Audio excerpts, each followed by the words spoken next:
بسم الله الرحمن الرحيم كسو دوادا برنامج كفلاقين تورركا معلومات كي قدام بيي وده هذا laga dhaxwaday Mareykanka iyo Iran hindisiyaasha la soo gudbiyay hadalada adag ee la isdhaafsanayo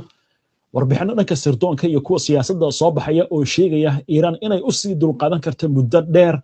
go'doominta lagu hayo isla markaasna waliba gantaaladeeda iyo hubkeedana ay yihiin kuwa muddo dheer ay ku dagaalami karto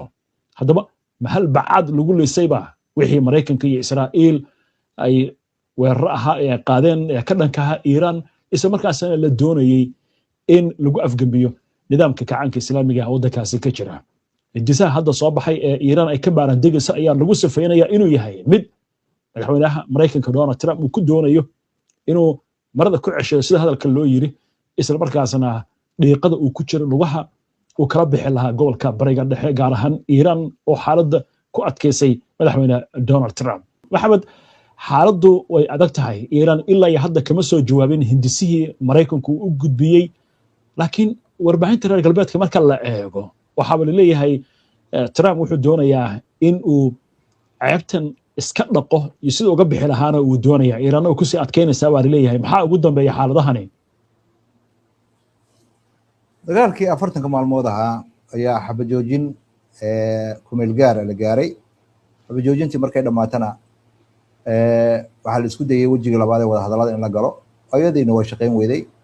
hadda xabajoojinna lama hayo waqti go'an leh heshiis la gaarana ma jiro Mareykanka sida ay wargeysyada hadalka u dhigayaan kibir iyo isla weyni iyo la tashi oo la tashaday Israa'iil ayaa waxay istuseen in Iran ay muquunin karaan xaalkii sidaa waa noqon waayay madaxweynaha Mareykanka marka hadda waxaa wajahday in uu raadiyo sidii Iran uu heshiis loo geli lahaa heshiiskiina wax ka soo naasacad ma jiro qoraalada uu soo sameeyo iyo qodobada uu soo gudbiyana Iran inta daraasayso oo ay qodobayso ayaa waxay celinaysaa kuwii hore mid ka sii culus waxaana muuqata Mareykanka hadda in uu ku jiro xaalad aad xaraj u ah waxa ayadana aan meesha laga saarin in madaxweynaha Mareykanka uu si carqaladeynayo heshiiska hadii xataa Iran ay wada hadal la gali lahaayeen inuu aflagaadada iyo waxa uu qorayo uu arinta ku sii marqinayo sida qabiilada qaar ay hadal ku dhigayaan waa gartay waya laakiin haddii ay noqoto in Trump uu raadinayo si uu inuu kaga baxo arintan Iran ma u fududeyn doontaa oo markaasi ma dhihi doontaa shirtiisa allahna dhaafiyo mise way ku adkay doontaa iyo magdhow iyo waxay dalbanaysaa dhaqaale iyo in ciidanka Mareykanku ay ka baxaan gobolka bariga dhexe ilaa way nala soconaa 10kii qodob ay gudbiyeen qodob kamid ah wuxuu dhigay Mareykanku ciidankiisa inuu kala baxo gobolka bariga dhexe su'aashaas waa su'aal xasaasi ah taabanaysana qodobadii 10ka ahaa ee Mareykanka markii ay hoos u dhigteen isla arkeen in dagaalka looga adkaaday qodobada intaan u gelin Mareykanku wuxuu jeclaan lahaa markii uu hubka ka dhamaaday in uu arkay in Iran uu buuran waayay markii uu dilay hogaamiyihii ruuxiga ahaa uu filayay inay dadka aan wax kici waayeen falcelintii Iran ay noqotay mid khasaaro weyn geeyay oo burburiyay 16 saldhig oo agab fara badan oo 30 sanadood lagu ururinayay la burburiyay ayaa Mareykanka waxa ku dhalatay in uu maareeyo Iran oo khiyaano iyo tulufo ku maareeyo iyo qodobo inay isdhiibta loo akhriyay Iran qodobada ay keentay ayaa ka culus magdhow ayay rabtaa Mareykanka inuu gobolka bariga dhexe ka guuro ayay rabtaa marinka Hormuz ina iyada maamushay rabtaa oo khidmad ka qaado sida marinada kale ee muhiimka ah caalamka ka jira Mareykanku marinka Hormuz si bilaash lagu mari jiray isma lahayn ka dar laakiin uu ka daray Iran uma muuqato inay tanaasuleyso Iran waa kala qaybisay deegaanka Hormuz qaarna waxaa maamula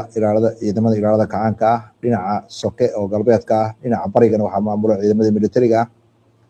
ciidamadii Mareykanka waa ka dhawaan la yihiin badda agagaarkaasi madaxweyne Trump wuxuu isku dayayaa inuu madadaaliyo oo uu marin habaabiyo dadkiisa. Iiraan waxa ay samaynayso iyo waxa suuragalka waa la ogyahay. Arrinta ugu qaraar ee haysata Iiraan waxa weeye inaynan la tacaamuli karin madaxweynaha Mareykanka iyo ergooyinka soo dirtay. Madaxweynaha Mareykankana waa ka marqaati kacay in labadaasi ergo ergeyga gaarka ah ee u qaabilsanaa arrimaha bariga dhexe Witkoff iyo wiilka uu sadig u yahay oo Iiraan ay diiday in ay wada hadallada ka qayb galaan, maadaama labadii wada hadallo hore ay ka qayb galeen la khiyaamay Iiraan, in ay ka dhigtay persona non grata wax la yiraahdo, dadan istaahilin mataqaanaa in lala tacaamulo. asaga laftigiisa ayaa ka marqaati kacay. Calaamada ayay muujinaysaa weeye baa leeyahay in gacanta gorgortanka Mareykanka inay hooseyso. Mareykanku muxuu uga baaqsanayaa baa la yiri inuu dagaalku ku noqdo. Waxaa la isku raacday markii uu dagaalka bilaabayay awooddii uu Mareykanku bariga dhexe ku lahaa iyo awoodda hadda marinka uu bariga dhexe ku leeyahay isma dhowa. Markii hore wuxuu ahaa wadan ka mid ah wadamada adduunka ugu weyn. hadda laakiin Iiraan uma aragto dagaalkii 40 maalmood ahaa qodobadii uu sheegay dhan markay meel mari waayeen in dhinaca xanuunka xoog la gaaray awoodiisa ay weeqantay, meeqaamkiisa hoos u dhacay. waxay noqotay dhanka Mareykanka. Iiraan waxaad moodaa in meeqaamkeeda hadda kor u kacay. Mareykanku marka wargeysyada hadda waxay qorayaan reer galbeedka oo ka mid yihiin kuwa Britain iyo kuwa Mareykanka soo baxa, dadkooda ayay u diyaarinayaan guul darrada Mareykanka soo wajahday. dagaal lagama huraan weeye ayay qaar leeyihiin in lagu noqdo, sababtoo ah Mareykanku waxa uu rabo iyo waxa Iiraan rabto waa kala duwan yihiin. Iiraan kuma jiri karto xindaabkii hore, magdhow ayay rabtaa, lacagihii laga fariisiyay ayay rabtaa. waxay rabtaa gobolka bariga dhexe markay timaado inay noqoto awoodda ugu weyn ee lagala tashado wixii deegaankaas ka baxaya. maaha kaliya marinka Hormuuz, waxaa laga yaabaa inay saameyn ku yeelato kuna leedahay marinka Bab-el-Mandeb. waa garta way warbixinada kale soo baxaya ee ah inay ilaa 4 bilood u sii adkeysan karto si hadalka loo dhigay go'doominta dekadaheeda la saaray iyo gantaaladeedii iyo hubkeediina way haysataa. ma waxa qaldanaa macluumaadkii sirdoonka ee markii hore laga haystay Iiraan? haddii sidaasi ay tahay sidee lagu guuleystay in la beegsado madaxdeeda? soo lama oran kara markaasi labada dhinac waxbaa ka jiray in la il duufay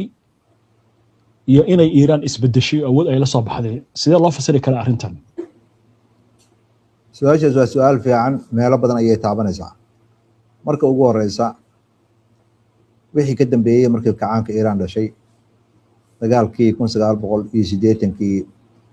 ilaa 1988 Ciraaq dhex maray, caalamka oo dhan waxa uu la jiray waddanka Ciraaq. adduunka oo dhan ayaa ku goobtay Iiraan.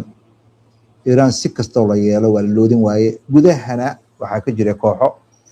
ka haray maamulkii Shaaha oo carqalada waday iyo ururo gacan saar la lahaa waddanka Mareykanka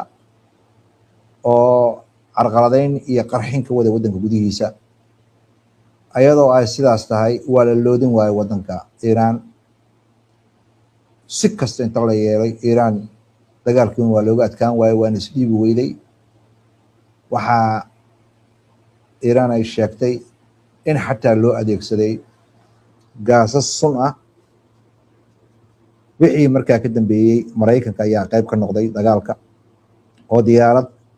ay Iiraan lahaayeen oo rakaabo ayuu soo riday, oo wixii rakaaba ay dhinteen. dekadihii Iiraan ee ciidanka baddana duqeeyey. wixii markaas ka dambeeyey Iiraan waa tashatay. waxay arkaysay Mareykanku waxa uu ka wada Ciraaq,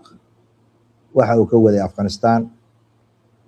hawsheeda ayay bilowday inay isku tiirsanaan gasho. waa iska daysay. Mareykanku waxay aragtay inuu ku awood badan yahay ciidanka cirka iyo diyaaradaha. waxay u bedelatay gantaalo. waxay ka bilowday meel eber ah. markii magaalada Teheraan Ciraaq ay ku weeraraysay gantaalada iskaadka la yiraahdo, Iiraan wax gantaalo ma lahayn. marka wixii ka dambeeyay ayay bilowday heer ay isku filnaan xagga gantaalada ka gaarto. hadda waxay ka mid tahay dalalka caalamka ugu horeeya xagga gantaalada haddaynan ahaynba number 1 aniga ma wax saale waxaa leh dadka la fugura arrimaha dagaalka oo leh khibradda ay la dagaalanka Mareykanka u leedahay Iran Ruushka uma laha Shiinahan uma laha waxayna ku tiirinayaan agabka militariga ay Iran isticmaalayso agab maxalli ah oo iyada gacanteeda iyo aqoon-yahanadeeda ku samaysteen dagaalkii waxay u bedeshay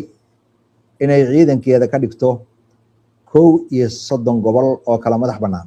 barnaamij gaar ah oo HBN inta aan ka sii deynay ayaan uga sheekeynay daawadayaasha HBN ciidamada gobolada waa kala madax bannaan yihiin gobol walba waxa uu leeyahay kaydkiisa hubkiisa hoggaankiisa amar marka la siiyo dagaalku waxa uu wadayaa abadan ilaa iyo inta guul laga gaaro waxa weeye waxa ay daraaseeyeen oo ninkii abaanduulaha ahaa oo ay Iiraaniinta laga dilay dagaalkii 12 maalmood ahaa uu daraaseeyey Mareykanka inuu ku qaraabto markuu dagaal galayo in uu madaxda ugaarsado kadibna waxa kala dhan ay kala daataan ayagoo taas ka dabaaqaya ayay ciidankooda waxay ka dhigeen 31 qaybood oo goboladii wadanka ay u qaybiyeen ciidan walbana uu leeyahay maamulkiisa gaarka ah hubkiisa kaydka ah iyo wax walba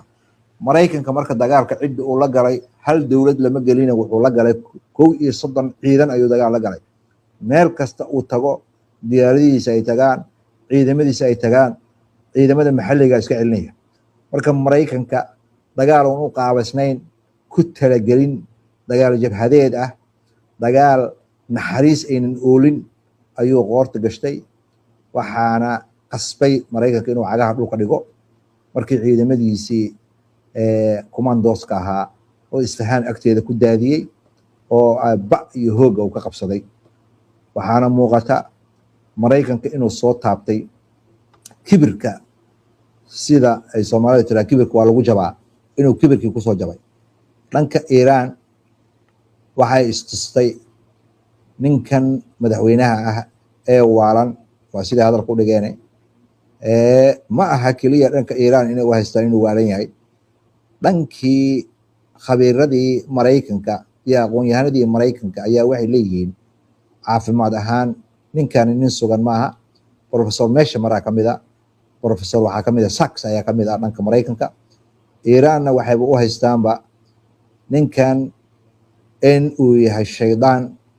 cidii la xaasha ee heshiis la gashana inay khiyaano wadan galayso in loo naxariisto oo loola gorgortamo maaha warqadu keena mid ka culus ayaa loo soo gudbinayaa xaalkana hadda sida muuqata Mareykanka xaaladan dagaal ahayn nabadna ahayn inay arintiisa ku dhamaatay ay waagtahay barnaamijkii u dhawaan ku dhawaaqay markii uu fashilmay ee uu ku sheegay mashruuca xurriyadda howlgalka ahaa uu badda ku furayay Hormuz waa shaqayn weeday si ku meel gaaran dib u dhigu yiri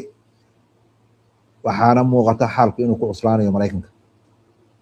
waa jirta way aanu imaano marka wadamada khaliijka oo la sheegay inay yihiin cid ugu badan qasaaraha badan oo soo gaaray haddii Mareykanka uu meesha uusan ka bixin saldhigyadiisa maxay ku dabayn kartaa xaaladooda haddii soo la baxo maxaa ku imaan kara wadamada khaliijka muddo dheer ayaa waxaa laga dhaadhicinayay Iran inay cadow tahay in ay danahooda cadow ku tahay in ay rabto in ay nidaamkeeda dawladeed inay ballaariso muddo dheer ayaa siyaasaddaasi shaqaynaysay hase ahaatee Shiinaha ayaa wuxuu suuro geliyay inuu isu keeno Sacuudiga iyo Iran isfaham weyn ayaa dhex maray sidaas oo ay tahay ayaa Mareykanka si hoose waxa uu u waday in uu saldhigyadan militariga muddo 30 sanadooda dhisto isagoo ku andacoonaya in uu wadamadan khaliijka ilaalinayo. xaqiiqada soo baxda ayaa waxay tahay inuuna iyaga ilaalinaya danaha Israa'iil sida khabiirada qaar ay hadalka u dhigeen oo carabtu ay ka mid yihiin. arrinta ugu cajiibka badan ayaa waxay tahay wadamada qaar waxbay xeeraysanayaan, laakiin wadanka imaaraadka dhinac ayuu u batay. maxamed marandi oo ka hadlayay arrinta imaaraadka wuxuu yidhi imaaraadka wixii ka horreeyay 2 bilood iyo bar siduu xaalkeeda ahaan jiray iyo wixii hadda ka dambeeya siduu noqon doono isma laha. waxaa muuqata inay qayb ka tahay wadamada u fududeynaya Iiraan in la weeraro Maraykanka. hadda agabkii uu soo daabulayay meelaha uu dejinaya ayay ka mid tahay, waana sababaha keenay inuu dekadaheeda ku daro goobaha uu go'doomiyey ee marinka Hormuus. waxaana muuqata wadanka imaaraadka carabta shacabkiisa waxaa ka mid ah dad Iiraaniyiin ah, waxaana muuqata muddo dheer inay ku andacoonayeen sultanka imaaraadka carabta 3 jasiiradood oo ay ku andacoonayso dad Iiraaniyiin ah ku nool, laakiin waxaa sheeganaysay dowladda imaaraadka. haddana imaaraadka waxaa lagu shabadeeyaba inay Israa'iil la shaqayso, Maraykanka la shaqayso, ay ka mid tahay cadowga. wafdi uu hogaaminaya Cali Larijani ayaa hore intaan la dilin ka hor ku maray u sheegay ariina militariga ee wadamadiina ku yaala yaana la ka soo weerarin haddii aadan difaaci karaynin oo aad waxba aadan ka qaban karayninna annaga wax ka qaban karna. waxaa la yidhi ama 5 hore lahow ama adkaysi dambe lahow. waxaa muuqata Iiraan inay dadkan digniin u jeedisay dagaalkaasna wadamadan gacanka wax allaaliya waxay sameeyeen hadday dagaalka ku biiraan iyo haddayna ku biirin macalinkoodii iyo waxaa ishaya Iiraan. macalinkana xaalku ma fiicna sida khabiirada ay u dhigayaan wadamada reer galbeedka laftigooda iyo kuwa Maraykanka ah. waliba dadkii mutakhassis ku ahaa Colonel Douglas McGregor oo la taliye u ahaa maamulkii hore ee madaxweyne Trump xilligiisa hore la taliye u ahaa wasaaradda gaashaandhigga ayaa waxa uu leeyahay Iiraan ma wax la mooday mase waxa soo baxay wax lagu xisaabtamo maaha. Maraykanka muddo dheer ayay ku qaadanaysaa inuu isu diyaariyo in uu dagaal labaad la galo iyadoo hubkii ka dhammaaday, iyadoo agabka uu kaashanaya ee militariga uu yahay agabkii qarnigii hore. Iiraanna waxay gaashanaysaa gantaallo uuna Maraykanku gaarin uuna samaysan oo ay ka mid yihiin gantaaladan guuxooda ka dheereeya ee hypersonic la yiraahdo. iyo haddana waxaa Iiraan aqoonteeda kusoo biiray gantaaladii qarxi waayey ee buuraha uu rabay inuu ku dudumiyo ee 2,000 oo rodo lahaa oo ahaa gantaaladii uu Maraykanku ku faanayay ayaa hadda waxay ku sameynaysaa reverse engineering waxa la yiraahdo ama dib u qaabayn xirfadeed oo laga yaabo inay haddaba diyaar yihiin.